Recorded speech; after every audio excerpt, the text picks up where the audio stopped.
Hello प्यारे बच्चों, as study class में आप सभी का बहुत बहुत स्वागत है।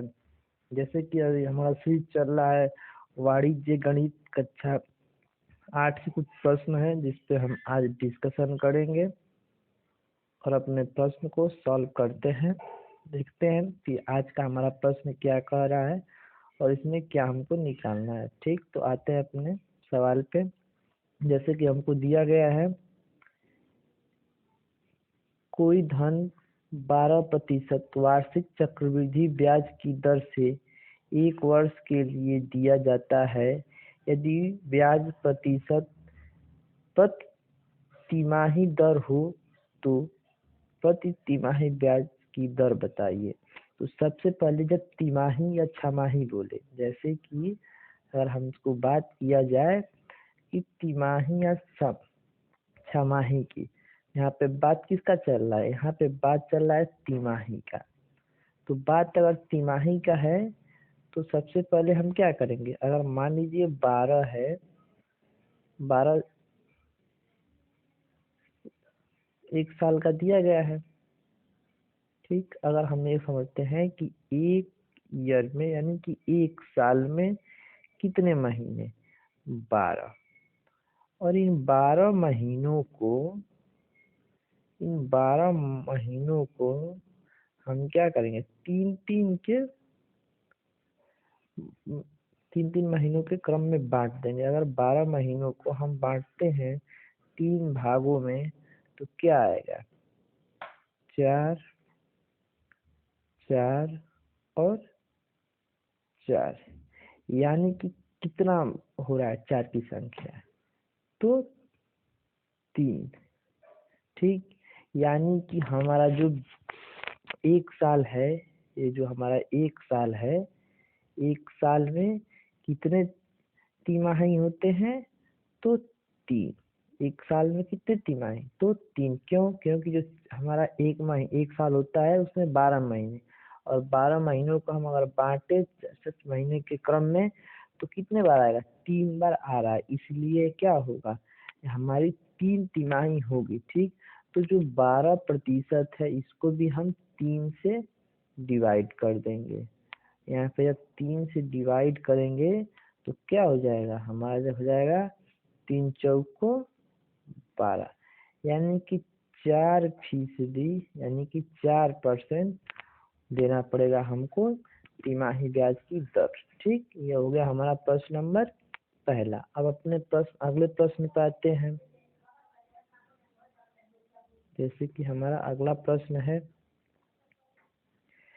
कि कोई धन 5% वार्षिक चक्रवृद्धि ब्याज की दर से 2 वर्ष में 8,820 रुपये हो जाता है, तो मूलधन बताइए। तो सबसे पहले इसमें हमको ध्यान रखना है कि हमको दिया क्या है।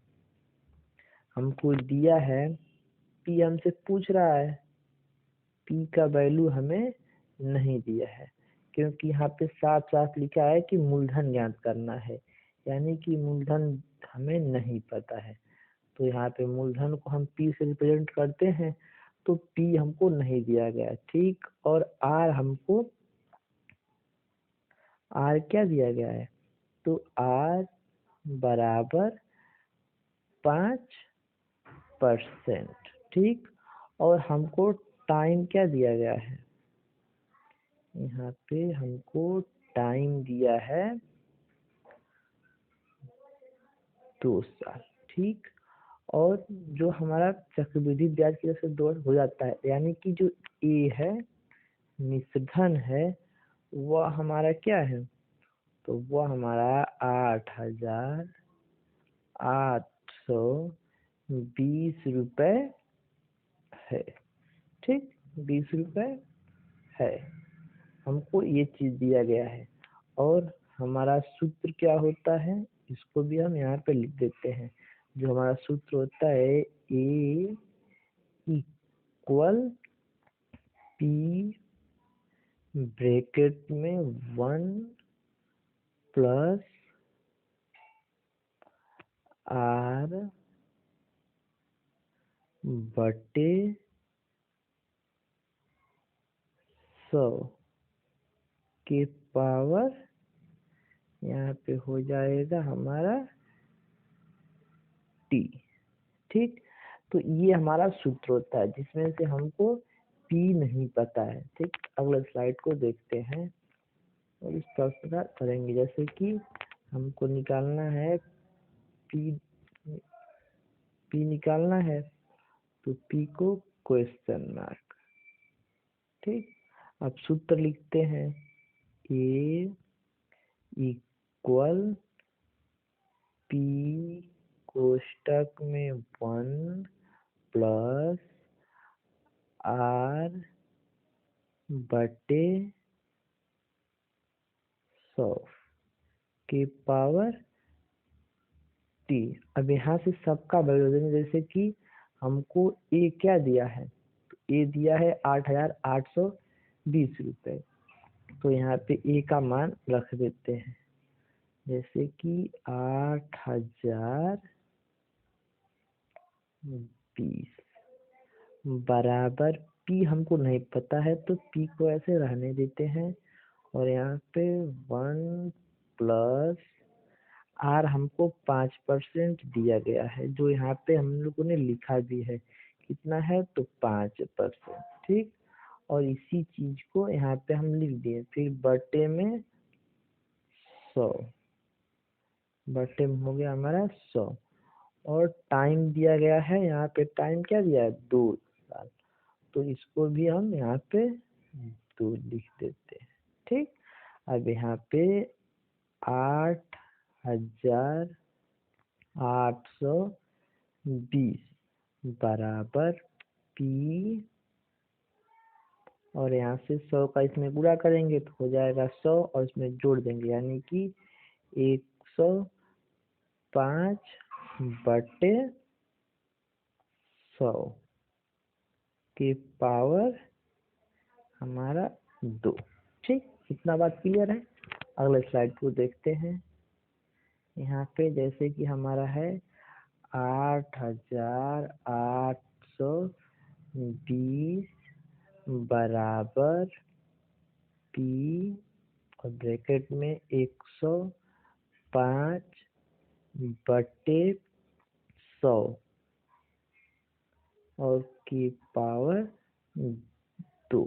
ठीक, तो इसको हम काट देते हैं। जैसे कि अगर 5 से काटते हैं तो हमारा आंसर कितना आएगा, 21, क्योंकि 5 दूना 10 और 5 एकम में 5, इसको भी काटेंगे तो हो जाएगा 20, यानी कि यह हो गया हमारा 8,820 बराबर p कोष्टक में 21 बटे 20 के पावर 2 के पावर 2। अब अगले स्लाइड में देखते हैं, यानी कि क्या है 8,820 और यहाँ पे बराबर p गुणे, अगर जैसे कि हम इसमें देख सकते हैं इसके पावर 2 है, तो इसको हम 2 बार लिखेंगे यहाँ पे, यानी कि 21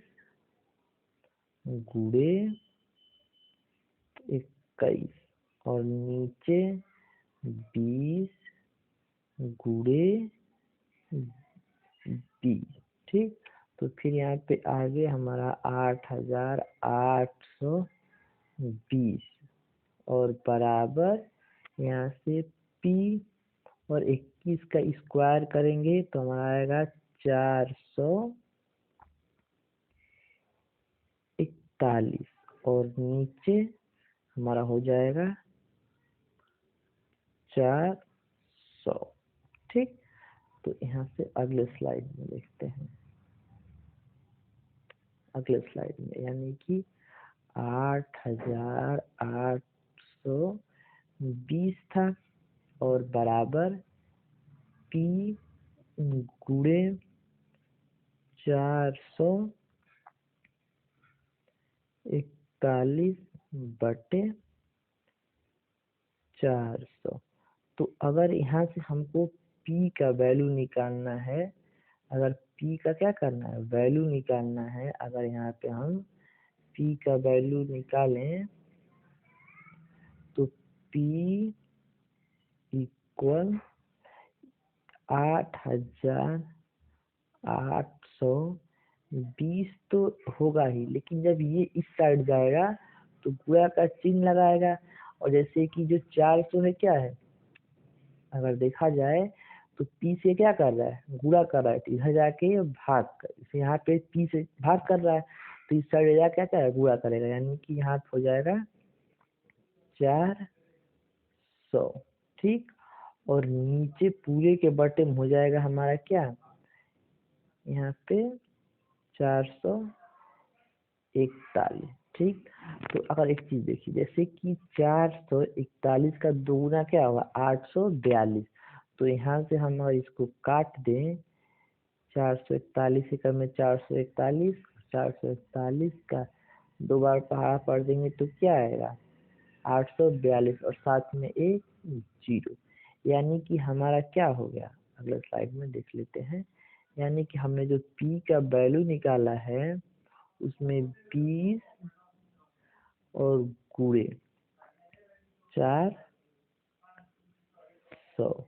ठीक, तो यहाँ से गुणा करते हैं, 4 दूना 8 और दो 0 तो इसका और 1 0 इसको, यानी कि टोटल हमारे पास 0 कितना हो गया, 3। यह हमारा क्या है, ये हमारा P है। ठीक, तो इस तरह हम ये समझ सकते हैं कि अगर हमारे पास बस 3 ऑप्शन दिया रहेगा, जैसे कि दिया है हमको क्या, प्रिंसिपल नहीं पता था, यानी कि मूलधन नहीं पता था, रेट दर दिया था, कि टाइम दिया था, अमाउंट यानी कि मिश्रधन दिया था, तो हमने क्या किया, मूलधन को ज्ञात किया। इसी तरह अगर हमारे पास सिर्फ मिश्रधन हो, मूलधन हो, तो हम टाइम और दर का भी ज्ञात कर सकते हैं, जो कि हम अगले सवाल में देखेंगे। तब तक के लिए जय हिंद।